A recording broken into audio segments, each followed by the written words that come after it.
طالبنا بتسوية الرجل بالمرأة، لماذا لا تطالبنا بإعطاء المرأة حقوقها، بإخراج المرأة من السفور الذي تعيشه، بتغطية المرأة وإلباسها لباس العفة؟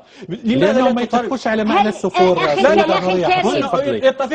كريم، تظن أن تطبيق الإسلام هو أن المرأة تلبس لباس العفة؟ لا أشاطرك الرأي أبدا. نحن في العصر 21 والجزائر دولة مسلمة، وأغلب الجزائريات مسلمات يغضضن من أبصارهن ويحفظن فروجهن ولا يبدين زينتهن إلا ما ظهر منها. النقاش الآن هذا هو النقاش، ولا ترجعنا إلى العصور الجاهلية. عندك مشكلة في الحجاب ثاني؟ مش قضية مشكلة. الحجاب هو شي قناعات. الحجاب هو قناعات. الحجاب هو قناعات، وكل واحدة منا لها أنت